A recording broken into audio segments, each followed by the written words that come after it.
मारीच के पास रावण जाता है। इधर भगवान श्री राम जब लक्ष्मण जी पुष्प चयन के लिए जाते हैं तो जानकी जी से कहते हैं, जानकी अब आगे के निशाचरों के उद्धार की लीला प्रारंभ होने वाली है, तुम अग्नि में निवास करो और मैं आगे की लीला करूंगा।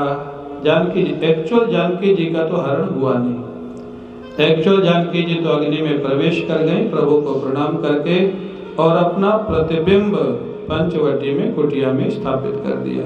प्रतिबिंब का ही हरण हुआ है। ये रहस्य किसी को मालूम नहीं था, भगवान श्री राम जानकी जी को मालूम था। रावण पहुंच जाता है मारीच के पास, मारीच को सारी योजना बताई, तुम स्वर्ण मृग बन जाओ, राम जी को भटका करके ले जाना, फिर लक्ष्मण जी की बुलाना राम जी की आवाज में, लक्ष्मण जी जाएंगे, मैं जानकी जी का हरण कर लूंगा। सारी घटना योजना बताई। मारीच तो जानता था पहले से भगवान राम को। कब से जानता था? विश्वामित्र जी के यज्ञ से राम भक्त हो गया था। मारीच ने कहा, महाराज पहली बात तो मनुष्य नहीं है, भगवान है, उनसे विरोध मत करिए, और अगर मनुष्य भी हैं तो उनसे आप विजय प्राप्त करने में समर्थ नहीं है। मैं उनके साहस को जानता हूं, उनकी ताकत को जानता हूं। सारी घटना बताई। रावण कहता है, तू मेरा सेवक है कि मेरा गुरु है? मैं तेरे से ज्ञान लेने आया हूं क्या? मेरे को ज्ञान दे रहा है। गुरु जी मूढ़ कर सीमा में बोधा, मूर्ख कहीं का। रावण जैसे विद्वान को तू मेरे को शिक्षा दे रहा है? मैं जो कहता हूं वो कर, नहीं तो मरने के लिए तैयार हो जा, अभी तलवार निकाल के मार डालूंगा। मारीच सोचा, लगता है मौत तो मेरी आ ही गई है। अब मेरे को निर्णय करना है कि राम जी के हाथों मरना है या रावण के हाथों मरना है। मौत तो लगता है मेरी आगे, नहीं जाऊंगा तो ये मार डालेगा। उसने निर्णय कर लिया, अगर मरना ही है तो राम जी के हाथों क्यों न मरूं। क्या भाव था मारीच का, राम भक्त हो गया था। महाराज मारीच मन ही मन प्रसन्न होता है। ठीक है, रावण से कह दिया, ठीक है चलिए आप जो कह रहे हैं मैं करूंगा। रावण और मारीच दोनों जाते हैं, पंचवटी के लिए प्रस्थान करते हैं। मारीच मन ही मन प्रसन्न हो रहा है, अरे आज मैं उन्हीं भगवान का दर्शन इन्हीं नेत्र से करूंगा, और केवल दर्शन ही नहीं करूंगा, आज मैं आगे आगे चलूंगा और श्री राम मेरे पीछे पीछे चलेंगे। मैं कभी कभी बीच में खड़ा होकर के उनको निहार लिया करूंगा, आ रहे हैं कि नहीं आ रहे। आज मेरा कितना कितना भाव में डूबा हुआ है, कितना मेरा सौभाग्य होगा। पुनि पुनि प्रभु ही बिलो की हूँ, धन्य नमो समान। आज बार बार श्री राम का दर्शन करूंगा, आज मेरे जैसा भाग्य किसका होगा। मारीच बड़े आनंद में पहुंच जाते हैं पंचवटी। मारीच सोने का मृग बन गया।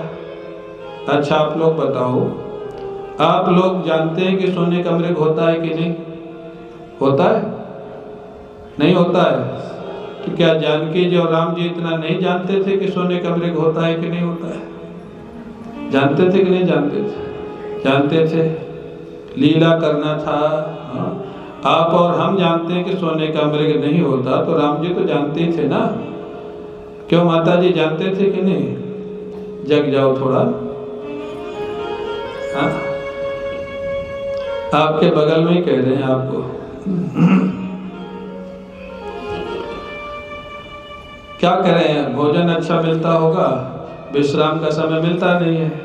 12:30 कथा पूरी होती 1 बज जाता होगा, भोजन करते करते तो 2:30 बज जाता होगा, फिर आके यहाँ बैठ जाते हैं। तो यहाँ का समय अच्छा रहता है, हम बोलते रहते आप आराम करो। पायो परम विश्राम। अब हम तो सो नहीं सकते यहाँ बैठ के।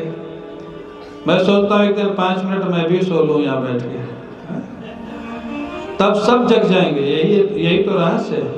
मैं बोलता रहूंगा तो लोग सो लेंगे, और मैं जहाँ सोया 5 मिनट अगर बंद हो जाओ ना, सब जग जाएंगे। क्या हो गया, कैसेट कैसे बंद हो गया? तो अभिप्राय क्या, ठीक है वो नेचुरल है, ठंडी का मौसम है, सोने का टाइम मिलता नहीं है। मदन गोपाल जी ने सोने का समय सब खारिज कर दिया है, बीच में गैप है ही नहीं। हम तो सारा एक्शन आप के ऊपर लेंगे क्या तो आपके। तो महाराज कहते हैं पहुंच गए वहां, सोने का मृग बन करके वो भागा मारीच। जानकी जी ने कहा प्रभु देखिए देखिए कितना सुंदर हिरण है, स्वर्ण मृग है, इसकी छाल बड़ी सुंदर होगी, मेरे को इसकी छाल चाहिए, खाल चाहिए। भगवान श्री राम लक्ष्मण जी को कहते हैं लक्ष्मण निशाचरों का क्षेत्र है, ध्यान रखना। जानकी जी का मैं अभी आता हूँ। आगे आगे मारीच भागा, पीछे पीछे भगवान श्री राम भागे और मारीच बार बार खड़ा होकर श्री राम को देखता है, फिर भागता है, फिर देखता है, फिर भागता है। आप उसका भाग्य देखें, जिन भगवान श्री राम के पीछे पीछे हजारों सा वो दंड कमंडलो, वो माला त्रिपुंड, वो रुद्राक्ष की माला, और जो बनावटी साधु होते हैं ना वो ज्यादा ही कुछ दिखावा करते हैं। हाँ क्या महाराज मेकअप था उसका साधु का।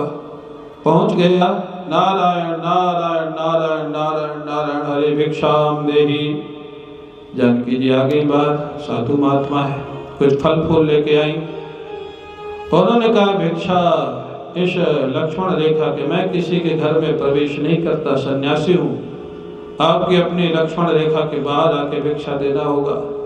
जानकी जी ने कहा इसके बाहर मैं नहीं आ सकती, मेरे को मना किया हुआ, मैं अकेली हूँ, आप अंदर आके ले लीजिए। प्रयास किया उसने तो जैसे पैर उठाया करंट लगा महाराज, भागा पीछे को रावण। समझ गया यहाँ गड़बड़ है, इसके अंदर जाना। रावण बोला ठीक है आपको बाहर नहीं आना, मैं भिक्षा नहीं लूंगा, इसका दोष आपके पति और देवर दोनों को लगेगा। एक साधु तुम्हारे दरवाजे से भूखा जाएगा, इसका दोष लगेगा। अब जानकी जी, भगवान की लीला थी, जानकी जी को क्या घबराना था।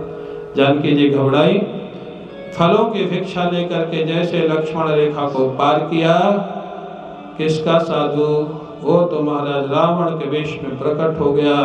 देवी मैं लंका नरेश रावण हूँ, यहाँ कोई साधु नहीं है। जानकी जी को उठा लिया, जबरदस्ती हाथ में गोद में ले लिया और महाराज विमान में बैठा लिया और चल पड़ा।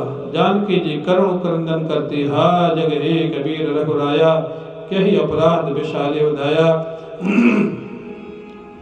चल पड़ा महाराज। रास्ते में गिद्धराज जैसे उसने आवाज सुनी, जानकी जी के पहचान गया, ये तो रघुवंश की देवी है कोई। गिद्धराज ने रावण को ललकारा, ठहर जा दुष्ट कहीं का, महिलाओं की चोरी करता है, इतना बड़ा योद्धा होकर के। रावण ने सोचा कौन है ये, मेरे को ललकारने वाला कौन है, मैनाक है या और कोई है। जब देखा जटायु है, रावण ने सोचा लगता मेरे हाथों आज मारा जाएगा। हाँ बहुत हल्के में लिया, लेकिन जटायु ने ऐसा आक्रमण किया कि रावण को बेहोश कर दिया। बेहोश करके जानकी जी को थोड़ी दूर तक वापस ले भी गया, लेकिन जब रावण को होश आया सोचा ये तो गड़बड़ कर देगा। शास्त्र में लिखा है दुश्मन को, अग्नि को, रोग को कभी छोटा समझना नहीं चाहिए। हाँ ये नीति है।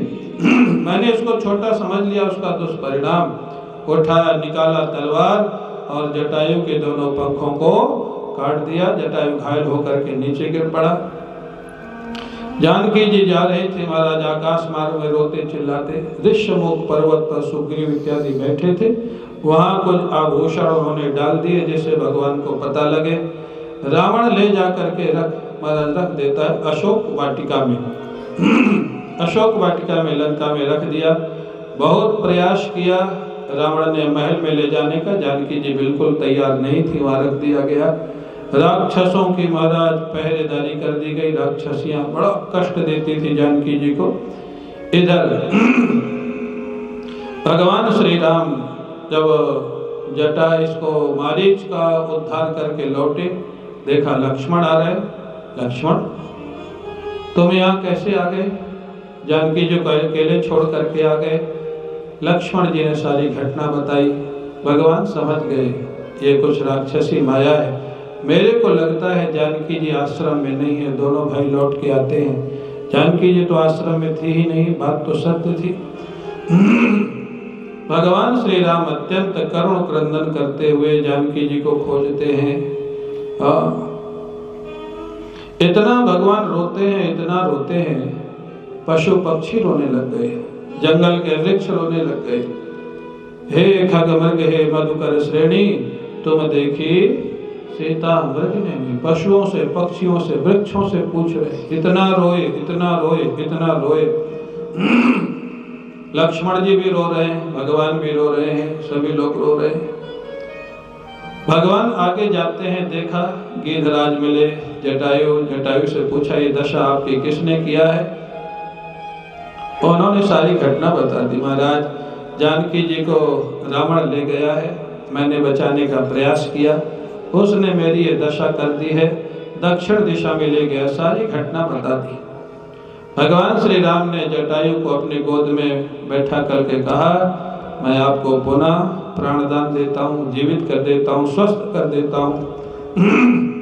जटायु ने कहा, प्रभु आप स्वस्थ तो कर देंगे, प्राणदान भी दे देंगे, जीवन भी दे देंगे, लेकिन जीवन के बाद मौत तो आएगी ना, और ये मौत दोबारा मिलने वाली नहीं है। प्रभु के काम में और प्रभु के सामने, आज प्रभु की गोद में मेरा सिर है, प्रभु मेरे सामने है, मौत तो आना ही है, इससे अच्छी मौत क्या होगी। अब मैं जीवन नहीं चाहता, आपके धाम को जाना चाहता हूँ। ताली बजाओ तो प्रेम से बजाओ। भगवान के आंखों में आंसू आ गए। गिद्ध की अंतिम क्रिया भगवान स्वयं अपने हाथों से करते हैं। महाराज दशरथ को जो सौभाग्य नहीं मिला, वो सौभाग्य गिद्धराज जटायु को मिला। भगवान श्री राम उनके अंतिम संस्कार नहीं कर पाए, गिद्धराज जटायु का संस्कार किया। गिद्धराज जटायु भगवान को प्रणाम करके शारूप मुक्ति मिल गई, पार्षदों का वेश बना करके जटायु भगवान के धाम को चले जाते हैं। भगवान ने एक संदेश और कह दिया, गिद्धराज हमारे पिताजी भी वहीं पर हैं, आप उनको सीता हरण की घटना मत बताना, उनको दुख होगा, कष्ट होगा, क्योंकि उनको मालूम नहीं कि मैं भगवान हूँ। अगर मैं राम हूँ तो रावण अपने परिवार के साथ स्वयं आकर के बताएगा कि मैं राम हूँ और वहाँ क्या हुआ है, आप मत बताना। ये देखो संकेत हैं। दुखद घटना जब तक आवश्यक न हो तब तक बताना नहीं चाहिए, और सुखद घटना जितना जल्दी हो बताना चाहिए, सबको सुखी करना चाहिए, ये उद्देश्य है। इस प्रकार से भगवान महाराज खोजते हुए, जानकी जी को खोजते हुए कहाँ पहुंच गए? कहाँ पहुंचे? अरे किष्किंधा से पहले भी तो कहीं पहुंचे, शबरी के आश्रम में पहुंच गए। शबरी, ये शबरी कौन थी मालूम है आप लोगों को? शबरी कौन थी? बिल्ली थी। पिछले जन्म में कौन थी मालूम है? महारानी थी। शबरी पिछले जन्म की महारानी थी, तो भेदनी कैसे हो गई? शबरी जब महारानी थी, संतों के बीच में जाती थी, सत्संग करती थी, कीर्तन में कभी नाचती थी, कभी गाती थी। इनके पति महाराजा थे और मना करते थे, स्वाभाविक था, राजघराने की मर्यादा होती है, मना करते थे, ये सब नहीं करना चाहिए। शबरी ने सोचा, जिस घराने में रह के मैं प्रभु का कीर्तन नहीं कर सकती, संतों का सत्संग नहीं कर सकती, ऐसा राजघराना मेरे किस काम का। भगवान का भजन करती थी और भगवान से वरदान मांगती थी, प्रभु अगला जन्म मेरे को जहाँ देना, ऐसे स्थान पे देना जहाँ मेरे को संत संग और भजन करने में कोई बाधा ना हुए, ऐसी जगह जन्म देना। क्या भाव था शबरी का। वो पिछले जन्म की पटरानी अगले जन्म में भीलिनी के घर में जन्म लिया, और प्रभु की कृपा थी, बचपन से ही मतंग ऋषि जैसे सिद्ध महापुरुष का सानिध्य मिल गया। बचपन से मतंग ऋषि की सेवा में लग गई। मतंग ऋषि पूछते थे, बेटी तुमको क्या चाहिए?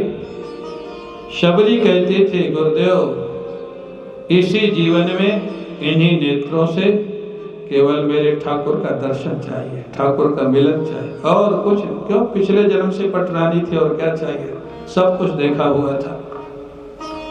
मतंग ऋषि इनकी सेवा से प्रसन्न थे।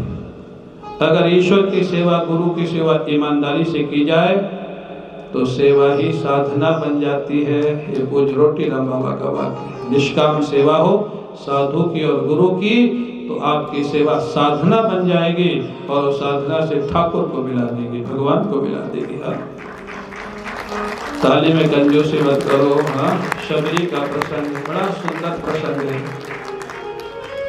शबरी की सेवा सफल थी। मतंग ऋषि ने पूछा क्या चाहती हो? बोले केवल भगवान का दर्शन इसी जीवन में और इन्हीं नेत्रों से, जागृत अवस्था में। मतंग ऋषि के रहते रहते तो नहीं हुआ, लेकिन मतंग ऋषि ने आशीर्वाद दे दिया, बेटी तुमको भगवान का दर्शन इसी जीवन में इन्हीं नेत्रों से होगा। और तीसरा वरदान क्या दिया? तुम्हारी कुटिया में ही भगवान आके दर्शन देंगे। हाँ? अब शबरी को कहीं खोजना नहीं, कहीं जाना नहीं, खाली प्रतीक्षा करना है। शबरी प्रतीक्षा करती है, रोज फूल बिछाती थी रास्ते में, शायद आज भगवान आ जाए। रोज फल तोड़ के रखती थी, शायद आज भगवान आ जाए। रात्रि में कभी कभी स्वप्न आता था तो एक ही स्वप्न आता था, क्या आज मेरी कुटिया में राम जी आए हैं, यही स्वप्न देखती थी। शबरी देखेला सपनवा, आज घर रामा आइले ना। ये बिहारी माने भोजपुरी भाषा का भजन है। सबरी देखेला सपनवा, आज घर रामा आइले ना। आज मेरे घर भगवान श्री राम आए। स्वप्न भी यही देखती थी। आज जो शबरी का गुरु जी का आशीर्वाद सफल होने जा रहा है। एक बात और ध्यान से सुने। शबरी से भगवान ने पूछा है, जब मिले हैं ना, तो पूछा है शबरी जानकी जी को कौन ले गया है और अब मेरे को क्या करना है, क्या करना चाहिए। भगवान तो लीलाधारी है। जानकी जी का पता तो गीधराज ने बता दिया था। फिर शबरी से पूछा और फिर पूछ रहे मेरे को क्या क्या करना चाहिए। शबरी मुस्कुरा के बोलती आपको सब पता है, फिर भी आप मेरे से पूछ रहे हैं तो बता देती हूँ। आप यहाँ से जाइए किष्किंधा, वहाँ सुग्रीव और हनुमान जी से आपकी मित्रता होगी। हनुमान जी जानकी जी की खोज कराएंगे। लंका में जानकी जी हैं, राक्षसों से युद्ध होगा और आपको जानकी जी वापस मिल जाएंगी। क्या शबरी ज्योतिषी थी? सारा भविष्य कैसे बता दिया? ज्योतिषी नहीं थी, सिद्ध थी। गुरु की कृपा से उसको सिद्धि प्राप्त थी, भूत भविष्य सब कुछ बता सकती थी। अगर शबरी ने यह बता दिया हनुमान जी से मित्रता होगी, वो बंदरों के साथ खोज कराएंगे, तो विचार करो भगवान 1 वर्ष लगभग पंचवटी में रहे और 12 वर्ष लगभग चित्रकूट में रहे। क्या शबरी को मालूम नहीं था? जो भविष्य बता सकती है उसको वर्तमान कैसे नहीं पता था? पता था। भगवान चित्रकूट में थे, वो भी पता था शबरी को। और भगवान शबरी के कुटिया के बहुत पास पंचवटी में 1 साल रहे, वो भी पता था। तो शबरी गई क्यों नहीं? राम जी का दर्शन करना था, राम जी पंचवटी में थे, वहां क्यों नहीं गई? विचार करो जरा, रामायण की सारी कथा क्यों नहीं गई? गुरु आज्ञा। किसने कहा? बहुत सुंदर कहा, गुरु आज्ञा। गुरु के वचन पर इतना विश्वास था, इतनी दृढ़ता थी। गुरु जी ने कहा है कि भगवान तुमको तुम्हारी कुटिया में मिलेंगे तो कुटिया में ही मिलेंगे, मेरे को बाकी जगह जाने की जरूरत। ये गुरु निष्ठा थी। ये गुरु निष्ठा थी शबरी की। शबरी को पता था पंचवटी में भगवान आए, इसलिए रोज और अच्छे से सजाती थी, फूल बिछाती थी, फल तोड़ के रखती थी। कुछ ऋषि मुनियों के जो बालक थे वो कभी कभी परेशान भी करते थे, रोज फूल बिछाती हो, कब आएंगे तुम्हारे राम जी? बोले आएंगे, जब भी आएंगे आएंगे, तुम चिंता मत करो। रोज आके तंग करते थे शबरी को। शबरी को कोई परेशानी, क्योंकि काम कुछ था नहीं। रोज फूल चुन के लाना, रास्ते में बिछाना, फल तोड़ के लाना, भगवान की प्रतीक्षा करना, भगवान का भजन करना। आज भी अचानक भगवान आ गए, कोई पहले से पूर्व सूचना तो थी नहीं। श्री राम लक्ष्मण दोनों शबरी की कुटिया के बाहर आ गए। उस समय भी शबरी रास्ते में पुष्प बिछा रही थी। अचानक चरणों का दर्शन हुआ, क्योंकि उसकी नजर तो नीचे थी, रास्ते को सजा रही थी। चरणों में दर्शन हुए, शबरी सोचती कोई लगता है ऋषि को महाराज फिर आ गए मेरे को परेशान करने के लिए। शबरी ने चरण देखे तो चरण कुछ अलग ढंग के दिखाई दिए, कुछ अलग प्रकाश था। कोमल चरण, कमल के जैसे चरण, प्रकाश अलग था। शबरी ने धीरे धीरे ऊपर को देखा। ऊपर देखा तो बस क्या था, जो मिलना था आज मिल गया, जिनका दर्शन होता दर्शन हो गया। शबरी तो श्री राम जी के चरणों को पकड़ करके लिपट गई और रोना प्रारंभ कर दिया। धन्य हो प्रभु और धन्य है मेरे गुरुदेव, जिनकी बात आज अक्षरशः सत्य होती हुई मैं देख रही हूँ। आज मेरी कुटिया में आप पधारे, स्वाभाविक पधारे, मेरे गुरु का वचन था, आज सफल हो गया। शबरी रो रही है, रो रही है, रो रही है, भगवान के चरणों में लिपट करके। बहुत देर तक महाराज जल की तो अपेक्षा पड़ी ही नहीं। शबरी के आंसुओं से भगवान श्री राम का चरण प्रक्षालन हो गया। इतना चरणों को पकड़ के रो रही। भगवान श्री राम जानते थे ये प्रेम में पागल है।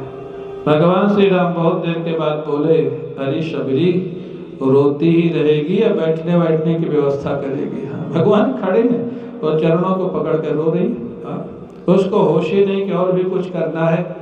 शबरी को होश आया, भगवान श्री राम को अंदर ले गए, कुटिया में सुंदर सा आसन दिया, पुनः चरण प्रक्षालन किया, चरण धोए, पूजन किया। पूजन के बाद भगवान से कहती है, बहुत दूर से चल के आए, भूख लग गई होगी ना? हाँ शबरी, भूख तो लगी है।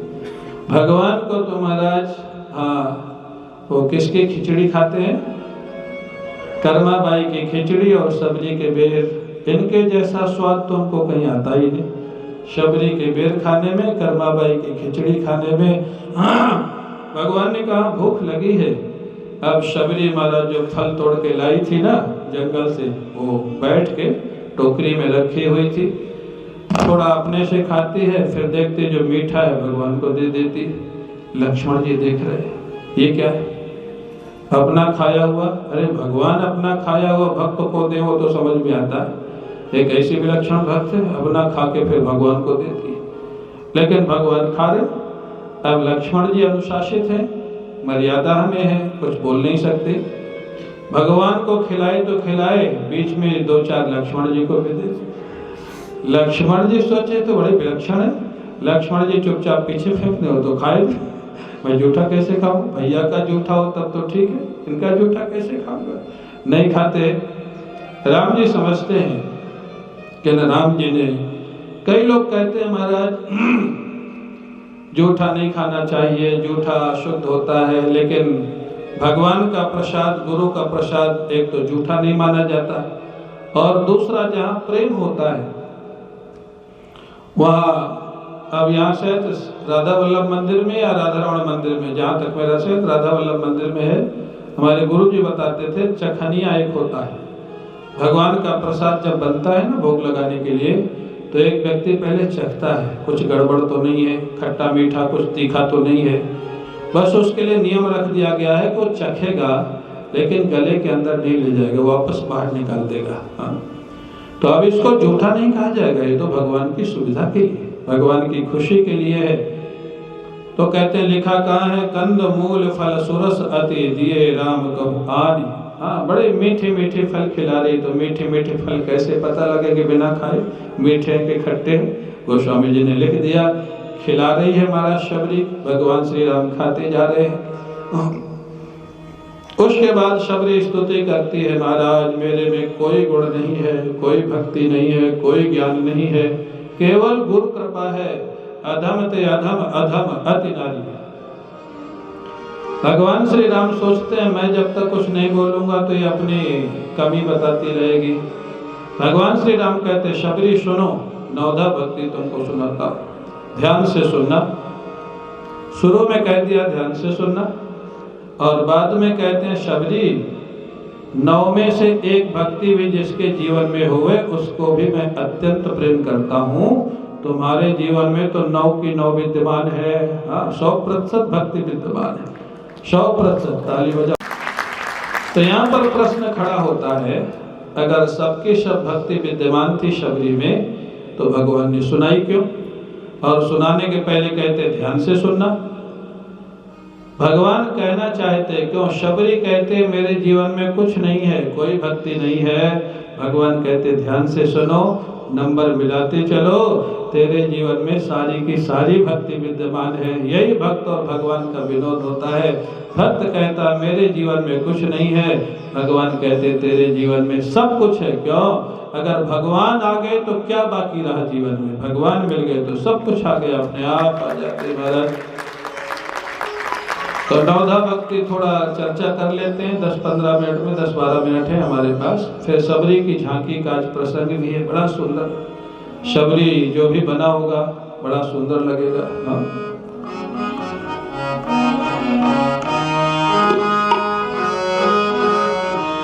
नवधा भगति कहो तो ही पाही, नवधा भगति कहो तो ही पाही। सावधान सुनो धरो मन माही, सावधान सुनो धरो मन माही। प्रथम भगति शंकर कर शंका, प्रथम भगति शंकर कर शंका। दूसर रति मम कथा प्रसंगा, दूसर रति मम कथा प्रसंगा। पहली भक्ति क्या है? संतों का साथ।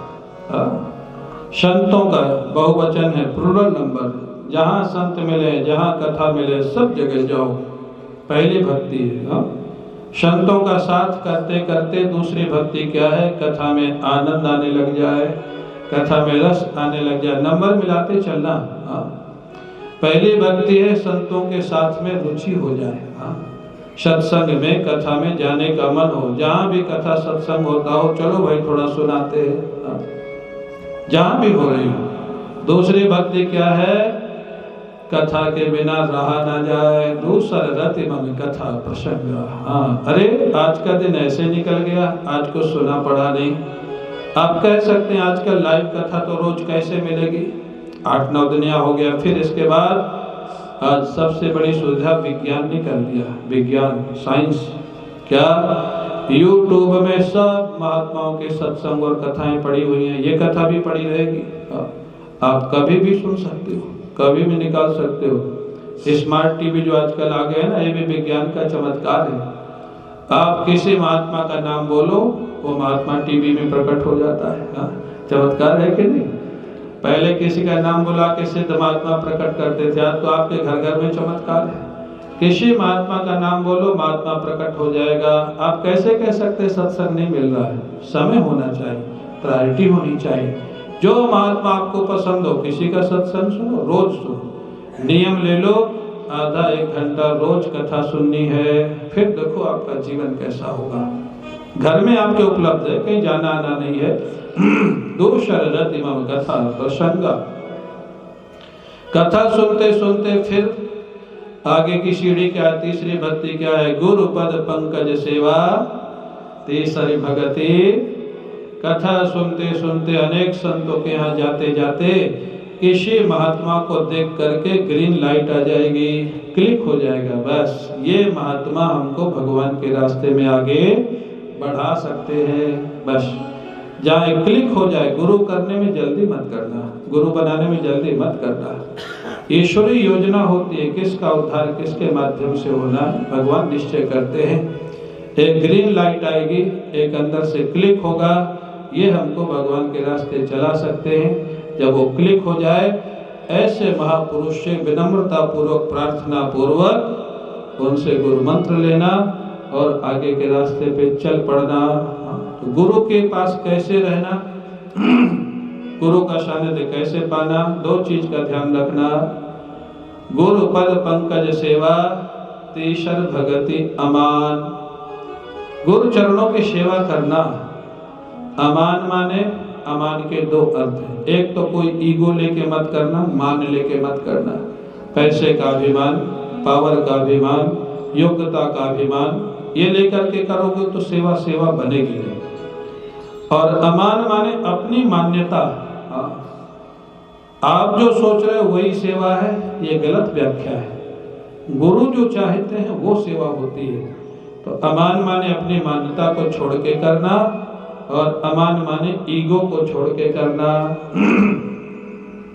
गुरु के चरणों की जब सेवा, एक्चुअल सेवा होने लग जाएगी, तब भगवान के कथा में, कीर्तन में रस बढ़ जाएगा। चौथी भगत मम गुण गण करई कपट तजी गान। पांचवी भक्ति क्या है? मंत्र जाप मम दृढ़ विश्वासा। मम मंत्र जाप, मम दृढ़ विश्वासा, मेरे मंत्र का जप हो, मेरे नाम का जप हो और भरोसा भी मेरा ही हो। नाम मेरा जपे, भरोसा दुनिया का करे, तो भक्ति पांचवी भक्ति नहीं कहलाएगी। हाँ, मेरा नाम, मेरा भरोसा। अरे राम जी जो कर सकते कोई नहीं कर सकता है। कृष्ण जी जो कर सकते कोई नहीं कर सकता है। जब इतना प्रेम हो जाएगा भगवान के प्रति, ये क्रम है जो नवधा भक्ति है ना, बड़ा सुंदर क्रम है। छठ दमशील विरति बहु कर्मा, बस आ गया। जहाँ भगवान का प्रेम बढ़ेगा, बहुत ज्यादा व्यस्तता से वैराग्य होगा।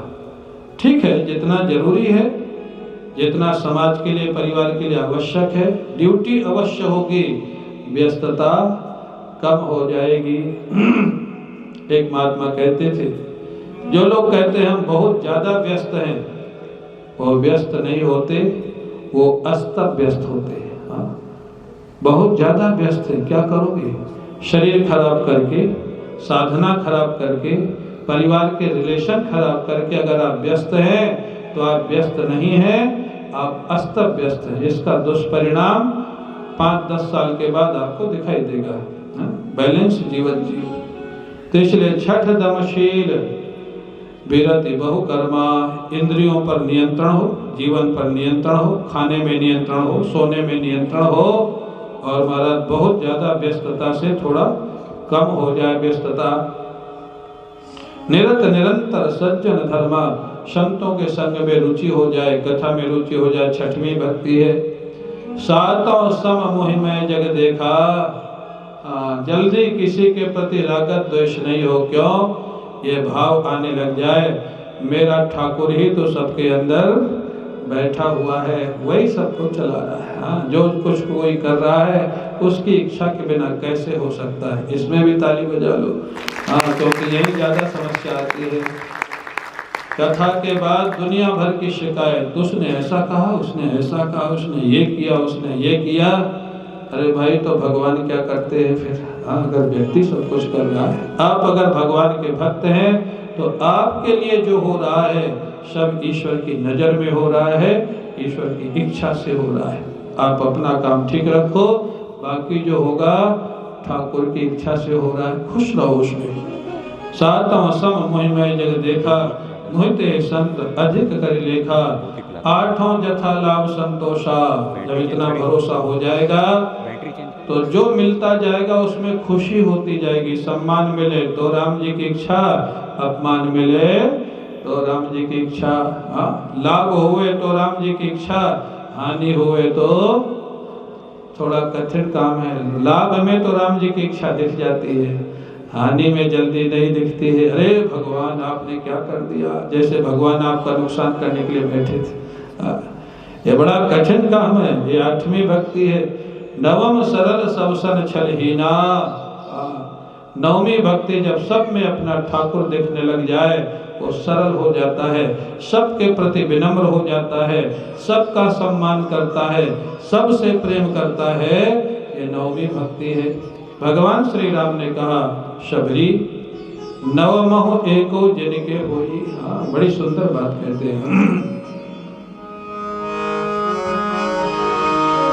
नवमहु एको जिनके होई, नवमहु एको जिनके होई, नारी पुरुष सचराचर कोई, नारी पुरुष सचराचर कोई, सोई अतिशय प्रिय भामिनी मोरे, सोई अतिशय प्रिय भामिनी मोरे, सकल प्रकार भगति दृढ़ तोरे, सकल प्रकार भगति दृढ़ तोरे, जोग वृंद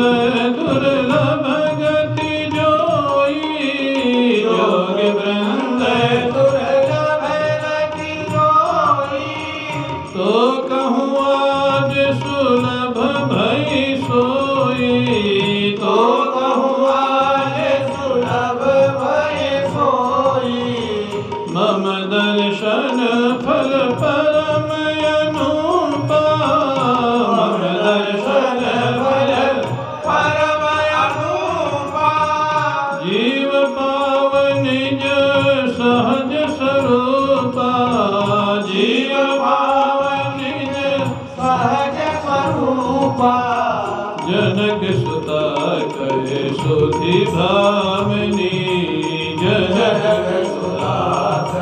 सुधि भामिनी जानहि कहु कलिवर गामिनी जानहि कहु कलिवर गामिनी।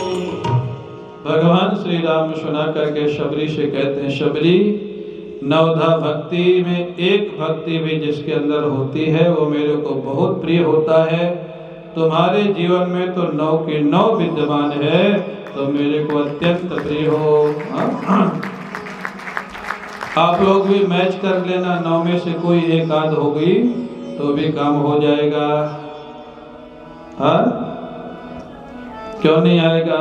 हाँ, संतन का संगा, ये तो पहली भक्ति तो है ही है आपके जीवन में। संतों का साथ है, संतों के प्रति श्रद्धा है।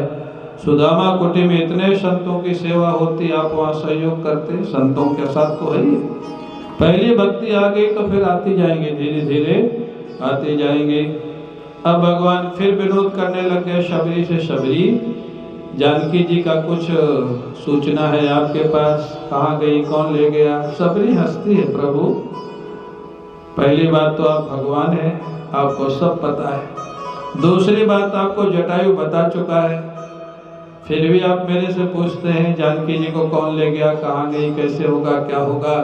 आप लीला कर रहे हैं तो मैं आपकी लीला में सहयोग करती हूँ।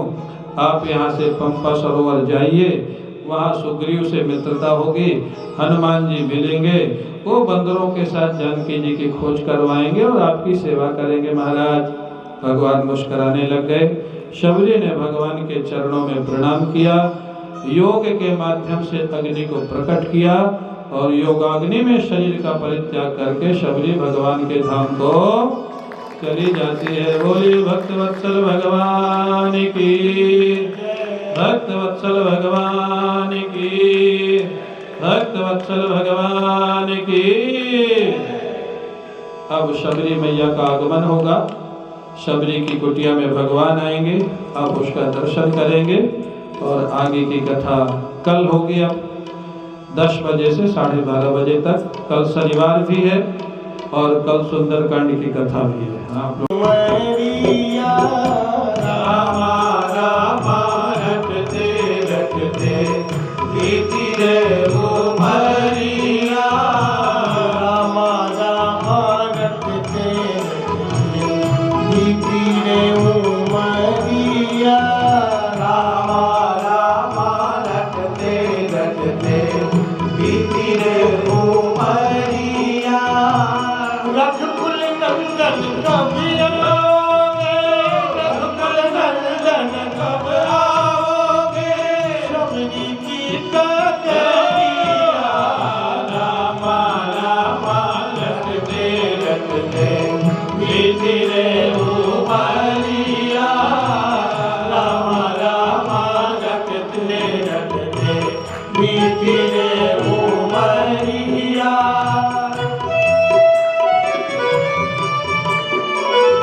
भजन भावना जानो रे, राम तुम्हारे दर्शन के हित वन में जीवन पालू रे, राम तुम्हारे दर्शन के हित वन में जीवन पालू रे।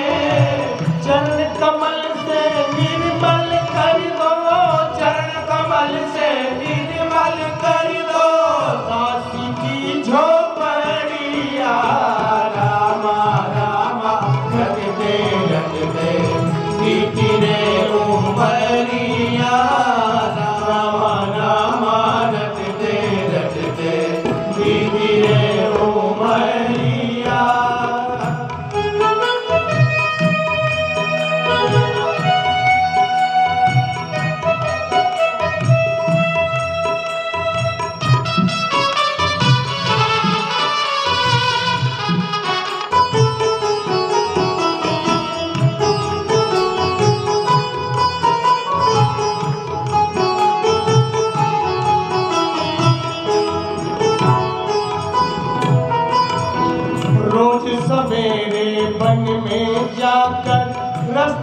साफ कर आती हूँ। रोज सवेरे मन में जाकर रास्ता साफ कर आती हूँ।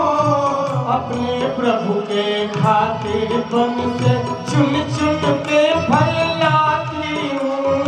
अपने प्रभु के खातिर बन से चुन चुन के फल लाती हूँ। मीठे मीठे बेर से भरी, मीठे मीठे बेरन के भरी लाई हूँ मुझ बरिया।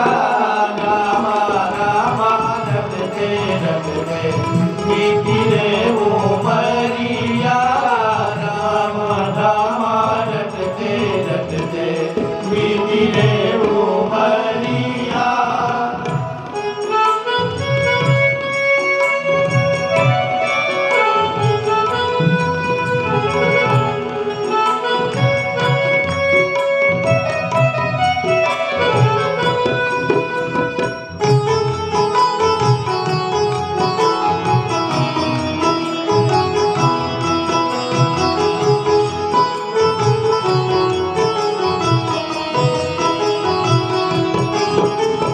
सुंदर श्याम सलोनी सूरत नैनन बीच बसाऊंगी। सुंदर श्याम सलोनी सूरत नैनन बीच समाऊंगी। पद पंकज की रज धरि मस्तक चरणों में शीश झुकाऊंगी। पद पंकज की रज धरि मस्तक चरणों में शीश नवाऊंगी।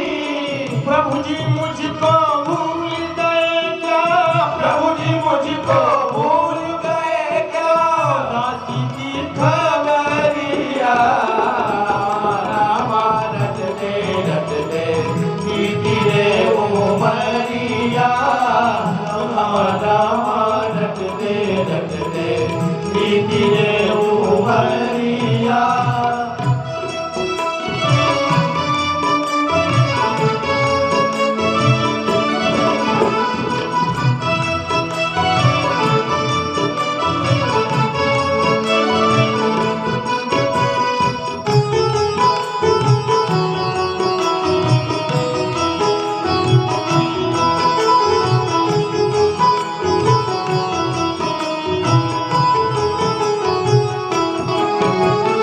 नाथ तुम्हारे दर्शन के हित मैं अब लायक नारी हूँ। नाथ तुम्हारे दर्शन के हित इस नारी हो। दर्शन बिन दो नैना तरस दिल की बड़ी दुखियारी हूँ। दर्शन बिन दो नैना तरसे दिल की बड़ी दुखियारी हूँ। मुझको दर्शन देओ दया में, मुझको दर्शन देवो दया में। डालो मेरे नजरिया। रामा रामा रटते रटते मीठी रे वो मरिया। रामा रामा रटते रटते मीठी रे वो मरिया। रघुकुल नंदन कब आओगे? रघुकुल नंदन कब आओगे? सबरी की जागरिया। रामा रामा रटते रटते मीठी रे वो मरिया। रामा रामा रटते रटते मीठी रे वो मरिया। रामा रामा रटते रटते मीठी रे वो मरिया। बोलिए सियावर रामचंद्र भगवान की जय। सबरी मैया की जय। आज के आनंद की जय। नमः पार्वती पतये हर हर महादेव। अरे आजा रे सबरी निहारे तेरी बार रमैया प्यारे आजा रे। आइए सबरी निहारे तेरी बार रमैया प्यारे आजा रे। सबरी निहारे तेरी बार रमैया प्यारे आजा रे। कहीं गए गुरु जी कुटिया में आई है, कर गए गुरु जी कुटिया में आई है। जन्म जन्म की जननी जुड़ई है, जन्म जन्म की जननी जुड़ई है। तब ही पे लगे रही चार रमैया प्यारे आ जा रे, तब ही पे लगे रही चार रमैया प्यारे आ जा रे। सबरी निहारे तेरी बात रमैया प्यारे आ जा रे, सबरी निहारे तेरी बात रमैया प्यारे आ जा रे।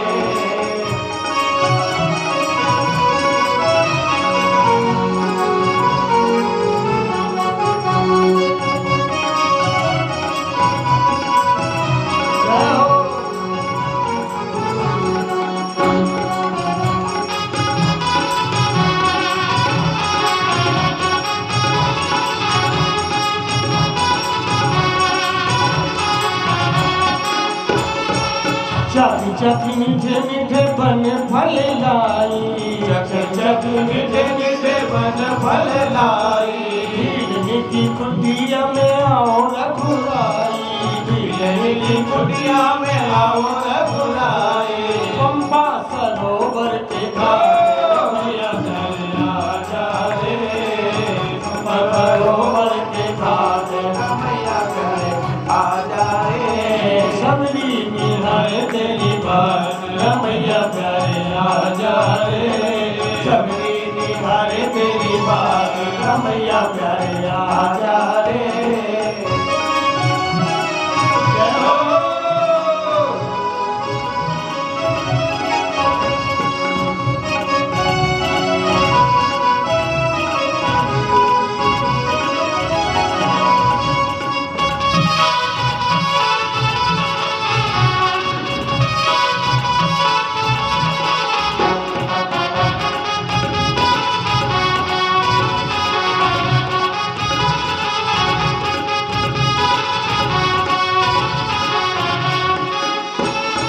डगर बुहारू तेरी बात निहारू, डगर बुहारो तेरी बात निहारो।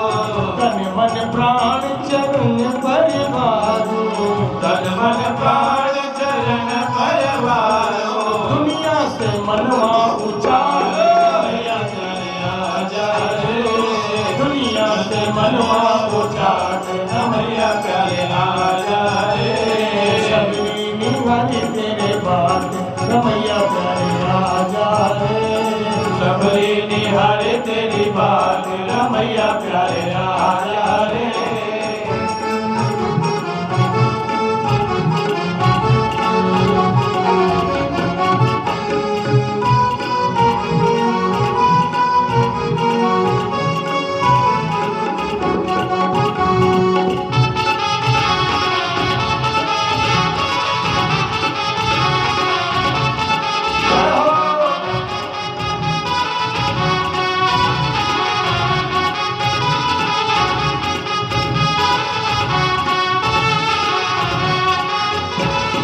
अखियां बेचैन तेरे दर्शन की प्यासी, अखियां बेचैन तेरे दर्शन की प्यासी। नारायण गुरु वचन विश्वासी, नारायण गुरु वचन विश्वासी। जीवन के दिन रही काट रमैया प्यारे आ जा रे, जीवन के दिन रही काट रमैया प्यारे आ जा रे। सबरी निहारे तेरी बात रमैया प्यारे आ जा रे, सबरी निहारे तेरी बात रमैया प्यारे आ जा रे। सबरी निहारे तेरी बात रमैया प्यारे आ जा रे, सबरी निहारे तेरी बात रमैया प्यारे आ जा रे, सबरी निहारे तेरी बात रमैया प्यारे आ जा रे। बोलिए भक्त वत्सल भगवान की जय। अब आरती होगी भगवान की दिव्य झांकी की। यजमान राजा राम तेरी आरती उतारू, आरती उतारू मैं तन मनवारू,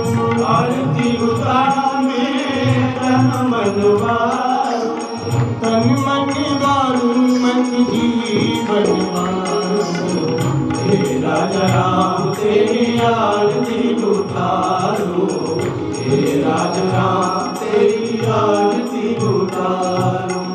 कनक सिंहासन राजन जोरी, कनक सिंहासन राजन जोरी, दशरथ नंदन जनक किशोरी, दशरथ नंदन जनक किशोरी, युगल छवि को सदा निहारो, हे राजा राम तेरी आरती उतारो, हे राजा राम तेरी आरती उतारो।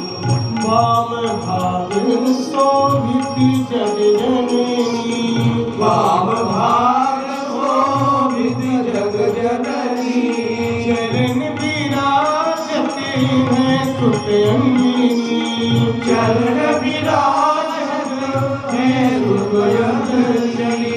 उन चरणों में जीवन मारो, हे राजा राम तेरी आरती उतारो, हे राजा राम तेरी आरती उतारो। चरणों से निकली गंगा प्यारी, चरणों से निकली गंगा प्यारी, पावन करती दुनिया सारी, पावन करती दुनिया सारी। उन चरणों को सदा पखारो, राजा राम तेरी आरती उतारो, हे राजा राम तेरी आरती उतारो। आरती हनुमत की मन भावे, आरती हनुमत